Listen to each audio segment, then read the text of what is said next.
Salut tout le monde, je suis contente de vous retrouver dans cette vidéo pour notre deuxième mois postpartum. Donc comme la vidéo du premier mois, je vais d'abord parler de moi et ensuite de bébé. Pour commencer, les saignements postpartum se sont bel et bien terminés à la fin du premier mois ainsi que les contractions. La douleur au niveau de l'épisiotomie est partie aussi. Donc toute la zone, je vous disais que c'était un petit peu gonflé mais que ça commençait à bien dégonfler à la fin du mois. Du coup voilà, ce mois-ci je n'ai plus eu aucune douleur. Ce qui fait que ce deuxième mois j'ai vraiment eu l'impression de retrouver mon corps et aussi mon esprit. Parce que déjà comme je vous disais, mentalement je me ressens un peu plus moi-même. Donc en gros voilà, ce deuxième mois je me suis vraiment sentie bien, tout simplement. Le retour de couche est arrivé exactement l'avant-dernier jour de ce mois-ci. Du coup voilà, tout le mois je n'ai eu aucune perte. Et comparé à d'habitude, les pertes j'ai trouvé qu'elles étaient beaucoup plus abondantes. Pour vous faire une petite précision, habituellement j'ai le stérilet au cuivre, donc c'est des règles qui sont naturelles. Donc ce qui fait que là c'était quand même plus abondant que d'habitude. Sachant aussi que de toute façon avant de tomber enceinte j'ai été sans contraception pendant très longtemps, vu que j'ai mis assez de temps à avoir cet enfant. Donc à titre comparatif, j'avais déjà des règles naturelles avant d'être enceinte. Et donc voilà, tout simplement c'était plus abondant. Je n'ai pas eu de douleur pendant cette période de règles. Mais par contre, 4 jours avant, j'ai eu des contractions, mais du jamais vu. Franchement, honnêtement, sans être enceinte, sans l'euphorie de la naissance, etc., la douleur, j'avais vraiment l'impression que c'était autant que les contractions avant l'accouchement, quoi. Une douleur sur la journée, donc c'était pas toute la journée, hein, mais j'ai quand même eu pas mal de douleurs au point de prendre des cachets, ce qui habituellement n'est pas du tout le cas en fait. J'ai souvent des crampes au moment des règles, mais là c'était vraiment des contractions. D'ailleurs, côté pas du tout glam, mais comme il me restait des couches, j'ai mis des couches pendant la nuit, ce qui a été vraiment très utile parce qu'en fait c'était vraiment très abondant. Ce qui fait qu'en temps normal, comme vous savez les filles, quand tu es assise ou allongée, ça coule beaucoup moins, voire pas du tout. Là, ben, ça coulait concrètement. C'était pas non plus une hémorragie, hein, c'était pas un robinet ouvert. Mais voilà, il y avait quand même pas mal de pertes et ben, finalement j'étais contente qu'il me restait des couches. Comme ça au moins je me suis pas pris la tête avec des fuites, ça allait nickel. Niveau poids, j'ai pas perdu de poids ce mois-ci, mais pire, j'ai pris 1 kg. Donc voilà, je vous disais le mois dernier que dans l'idéal, j'aimerais perdre 5 kg de plus pour retrouver un poids plus ou moins normal, sachant que j'avais pris 21 kg. Donc du coup, j'en ai perdu, comme vous savez, 11 le premier mois. Donc là, j'en ai repris 1. Et finalement, ce mois-ci, voilà, comme je disais, je me sens bien. J'ai retrouvé un peu mon corps sans douleur, j'ai retrouvé mes esprits et j'apprends petit à petit à me réapproprier mon corps, quoi, tout simplement. Alors oui, il y a des vergetures, oui, il faut un peu apprendre à aimer ce nouveau corps, quoi, en quelque sorte. Mais finalement, encore une fois, comme je vous le disais, je partais déjà d'un IMC qui était assez bas, ce qui fait que là, malgré que concrètement je fais 11 kg de plus qu'avant ma grossesse, donc rien que de le dire à voix haute, c'est énorme, mais finalement quand je me regarde dans le miroir, je les vois pas ces kilos. J'ai pas l'impression d'être difforme, c'est... Honnêtement non, je commence à m'aimer en fait comme je suis. Et évidemment que j'ai pas perdu encore mon ventre, donc j'ai envie de le perdre, de le raffermir, de le muscler. En même temps, je pense que je vais essayer de me motiver pour raffermir et muscler tout mon corps, tout simplement.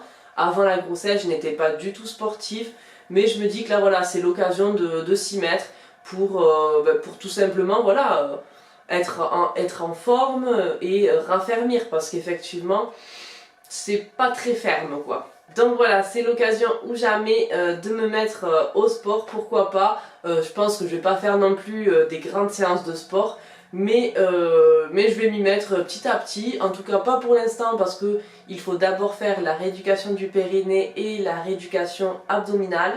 D'ailleurs à ce sujet, je n'ai toujours pas commencé, donc j'ai vu ma sage-femme. Entre temps elle a eu des congés, donc c'est pour ça que je l'ai vue un peu plus tard. On en a vite fait discuter. Et du coup je vais commencer les séances durant le 3e mois postpartum. Normalement je les commence ce mois-ci.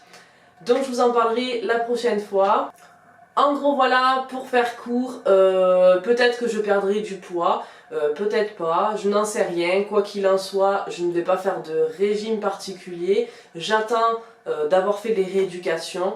Et ensuite, je me mettrai au sport pour raffermir. Et si je dois perdre, je perdrai. Sinon, ça me convient aussi de rester comme ça. Concernant bébé, ce mois-ci on est passé au lait épaissi parce qu'il avait pas mal de régurgitation. Donc il en a encore, mais un peu moins. Donc je pense que ce lait a l'air de lui convenir. Au niveau des quantités, on était à 210 ml ce mois-ci. Donc au début du mois, on était à 4-5 biberons. À la fin du mois c'était 4, 3, voire même que 3 à la fin. Donc j'étais vraiment étonnée qu'il mange si peu. Mais en fait voilà, je n'osais pas le réveiller. On a eu le rendez-vous avec la pédiatre à la fin de ce 2e mois. Et effectivement elle a dit qu'il fallait vraiment qu'il y ait ce 4e biberon parce que en termes de poids, il doit manger un minimum de quantité. Donc elle m'a dit, je crois qu'il doit boire minimum 900 ml. Ce qui fait que du coup forcément, il doit plutôt prendre 4 biberons de 210 à 240 ml. Ça fait un peu beaucoup, mais bon voilà. Finalement on l'a pesé, il fait 6,5 kg, donc c'est quand même un beau bébé. Il fait 61 cm et demi, il a très bien grandi. Donc voilà, il doit avoir au minimum 4 biberons, quitte à le réveiller et essayer de mettre en place du coup, comme nous, un certain rythme. Le petit déjeuner, le repas du midi, le goûter et le biberon du soir. Donc on va essayer de mettre ça en place. Là je vous avoue que je filme cette vidéo, je suis dans le 3e mois. Et j'ai commencé à le mettre en place depuis 2 ou 3 jours et c'est assez compliqué parce que du coup forcément il n'a pas l'habitude d'être réveillé pour manger. Donc il finit pas tout à fait le biberon. On va voir si ça se met en place et je vous ferai un retour le mois prochain. Sinon voilà, chez la pédiatre, tout s'est bien passé, elle l'a examiné, tout va bien. On a fait les vaccins, il a été très courageux, bon évidemment il a un peu pleuré sur le coup, mais ça a été après. Et donc on a eu le rendez-vous le matin et puis dans l'après-midi il a commencé à faire de la fièvre, donc c'est sa première fièvre. On a été quand même un peu inquiets quoi, même si on le savait. Puis voilà, j'ai donné des cachets, elle m'avait prescrit du Doliprane en pipette quoi. Et ça a été plus ou moins mieux, mais il avait quand même encore de la fièvre le soir. Et puis au moment de se coucher, je crois qu'il était 23 h ou minuit parce qu'on s'est couché tard. Je lui avais repris la température et ça allait mieux. Donc voilà, c'est passé, mais quand même le lendemain matin il avait un peu moins d'appétit, même s'il avait plus de fièvre. Niveau taille d'habit, forcément comme il a beaucoup grandi, on était aux 3 mois et là à la fin de ce mois ça commence à être juste, surtout pour les pyjamas quoi, parce qu'en fait il a des grandes jambes et des grands pieds. Donc voilà. Sinon niveau éveil, bébé il commence à manger ses mains, il gazouille de plus en plus, il dit même AE. Donc c'est trop mignon, franchement je suis émerveillée de le voir grandir entre guillemets quoi, parce que il évolue, il est encore plus éveillé, il regarde encore plus tout ce qu'il y a autour. Donc déjà c'était quand même un bébé très éveillé depuis la naissance, mais là voilà ça s'accentue, on voit qu'il commence à bien percevoir les choses, il suit du regard tout ce qu'on lui montre. Et il sourit volontairement. Je vous disais le mois dernier que je savais pas trop si ses sourires étaient volontaires ou pas. Mais en tout cas ça c'est confirmé, c'est bien volontaire. Et maintenant voilà, c'est régulier, quand on lui parle, il nous fait des grands sourires. Il essaye de rigoler, mais les sons sortent pas encore comme il faut. Mais en tout cas voilà, c'est trop mignon, on est trop content. Concernant les nuits, donc bébé fait ses nuits au début du mois jusqu'au milieu du mois. Il faisait des petites nuits et par moments il se réveillait quand même au milieu de la nuit. Donc ça dépendait, voilà, soit il prenait le bibi très tard et il se réveillait tôt, soit il se réveillait au milieu de la nuit. Et à partir du milieu du mois, il a commencé à faire ses nuits. Et quand je dis nuit, je parle de vraies nuits, de longues nuits. C'est-à-dire que des fois, il peut espacer les biberons de 8 à 13 heures. Donc vous voyez, vraiment des grosses nuits. D'ailleurs, c'est ce qui fait qu'il prenait plus 4 biberons, mais qu'il en prenait que 3. Parce que des fois, en fait, il prenait le biberon le matin. Donc ça, il n'y a pas de souci. Le midi, ben, des fois c'était à 1h, 2h, des fois même vers 2h30, c'est arrivé jusqu'à 3h quoi, donc vous voyez, voilà, il décale quand même un peu le midi. Et ensuite, au lieu de le prendre du coup ben, pour le goûter et un le soir, ben, il en prenait des fois un à 17h, à 18h ou à 19h, ça dépend, des fois 20h. Mais en gros voilà, il décalait les biberons, ce qui fait qu'il en avait que 3. Et une fois qu'il avait bu le troisième, ben, il s'endormait jusqu'au lendemain matin. Donc c'est ce qui fait que maintenant, il faut que j'essaye de lui décaler les biberons de façon à ce qu'il en ait un le midi, un à 4h et un vers 20h quoi. J'essaye quand même de garder 4 heures entre chaque biberon, vu que c'est son rythme. En général, voilà, il arrive à minimum attendre 4 ou 5 heures entre chaque biberon.